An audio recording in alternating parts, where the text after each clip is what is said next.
Our story begins in an empty classroom. A lone boy with a sad expression sits at his desk, quietly drawing. His name is Jindain, 17 years old. He thinks that in every class there's someone socially awkward, someone who doesn't quite fit in, someone invisible. Though he hates to admit it, he believes he's that person. Jin finds nothing exciting about school, but he truly enjoys the early mornings before anyone else arrives. Those peaceful moments spent sketching without distractions are his favorite. That peace is suddenly broken when three girls walk in, laughing loudly and gossiping about boys. Annoyed, Jin stops drawing. He sees them as obnoxious intruders who ruined his quiet time. Though they're not from his class, they've come in just to chat, speaking loudly and swearing without care. Jin sees it as rude and inconsiderate.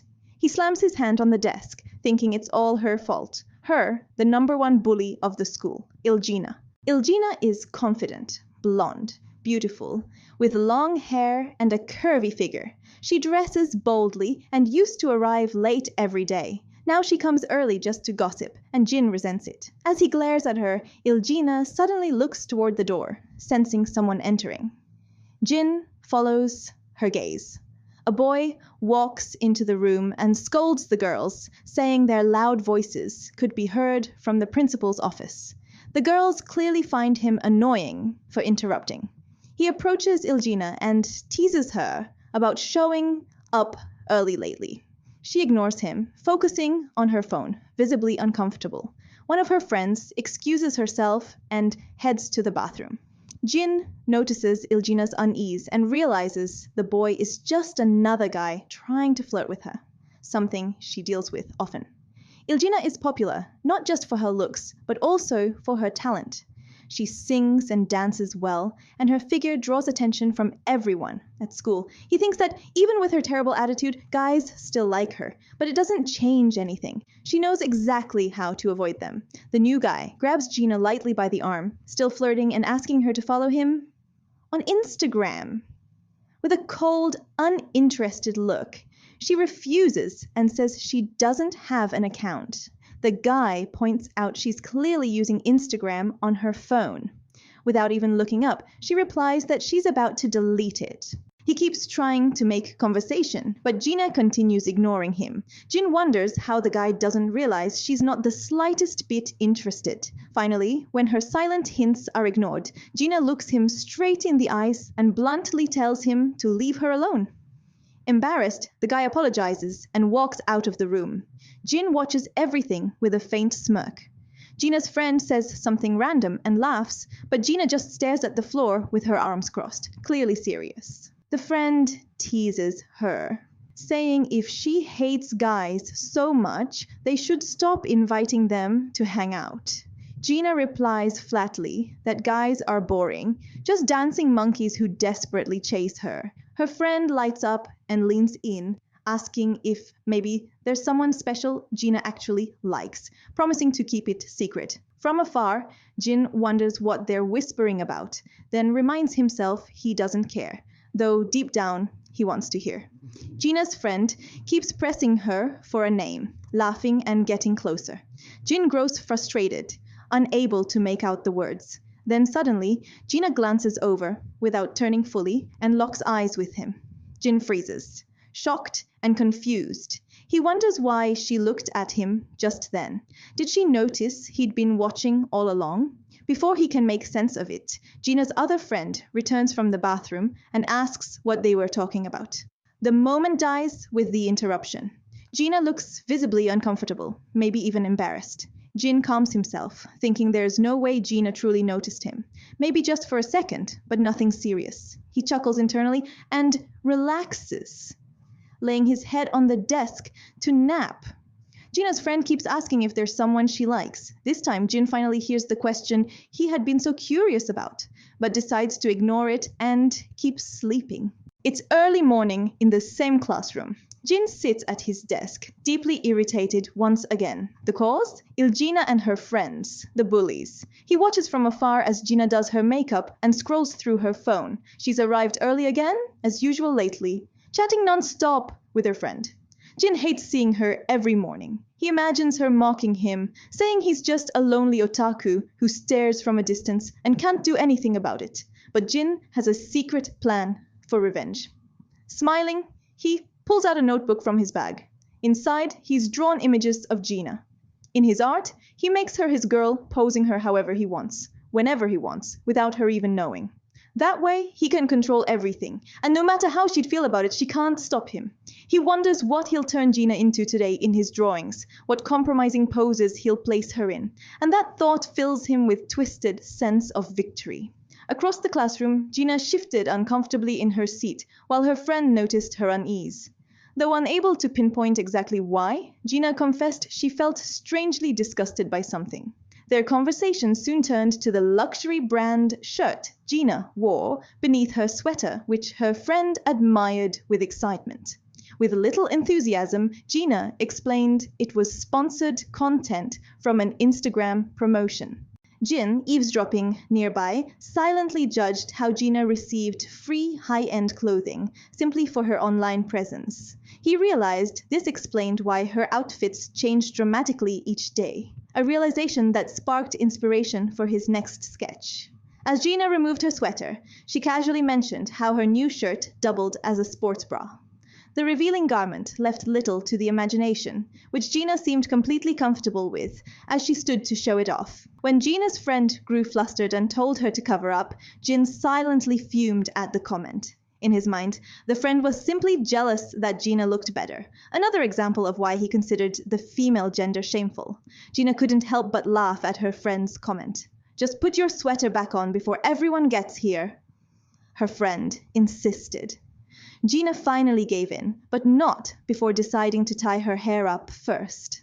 As she raised her arms, she secretly glanced sideways at Jin across the classroom without moving her head. Jin didn't realize she'd noticed him, but he definitely noticed when she lifted her arms to tie her hair. He froze completely, unable to look away. All the blood in his body rushed south as the suggestive scene played out. He felt like he was floating out of control, desperately trying to suppress his rising desire. He scrambled to think of something, anything, to calm himself down. His mind jumped to an image of peaceful mountains under a clear blue sky with sheep wandering the trails. But even in this escape fantasy, Gina appeared as a shepherd's daughter in overalls, complaining about the heat as sweat trickled down her body, right past her armpit. The fantasy backfired spectacularly. Now he couldn't stop thinking about Gina's armpit of all things. Overwhelmed, Jin suddenly stood up and bolted from the classroom without explanation. Gina and her friend watched in confusion as he rushed out. While her friend just seemed puzzled, Gina looked genuinely upset that Jin had left. "Is something wrong?" her friend asked. "No, nothing," Gina replied, trying to hide her true feelings. Jin rushed straight to the school bathroom, locking himself in a stall. His hands moved frantically until he finally released the tension. Washing up afterward, he realized reality was way better than just imagining or drawing those moments. Returning to class, he thought about how much more detailed his sketches could be now. But as he opened the door, his stomach dropped. Gina's friend was sitting at his desk, holding his sketchbook. "What's in here?" she asked, fingers already flipping through the pages. Jin froze as she gasped at the revealing drawings of Gina. "Are these yours?" she asked, shocked. Before he could think, the word "yes" slipped out. Jin knew he was completely screwed. Jin stood frozen in the classroom, eyes locked on the floor as waves of shame washed over him. Gina's friend waved his sketchbook angrily in front of his face, her voice laced with disgust as she called him disgusting. Behind her, Gina remained silent, arms crossed, her face an unreadable mask. The friend's outrage grew as she shoved one of the drawings in Jin's face, demanding to know how he could secretly sketch Gina like that all this time.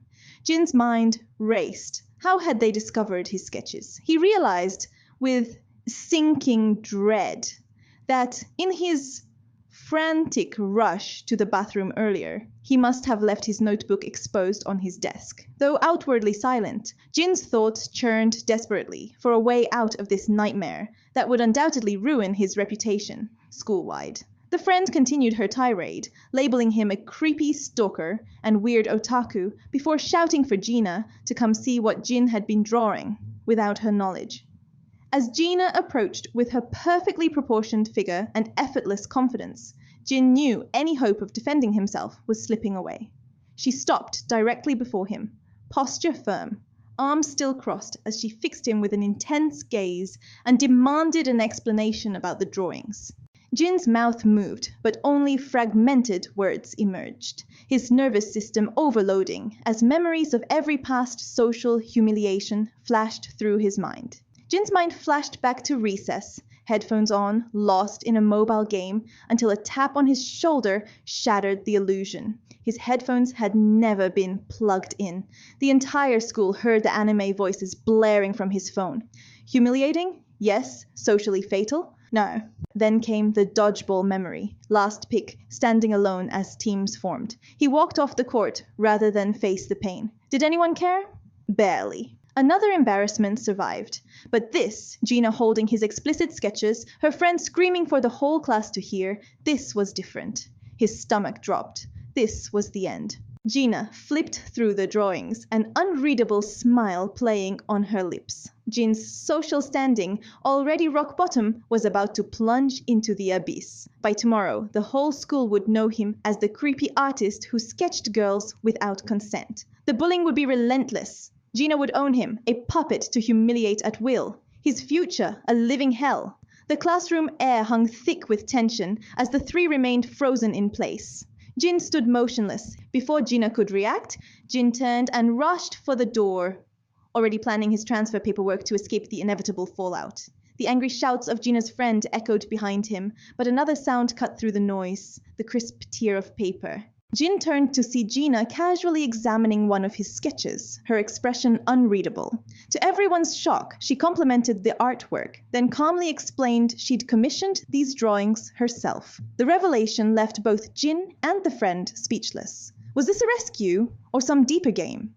As Gina walked away with the stolen sketch, Jin could only mutter a single bewildered question about when this supposed request had ever happened.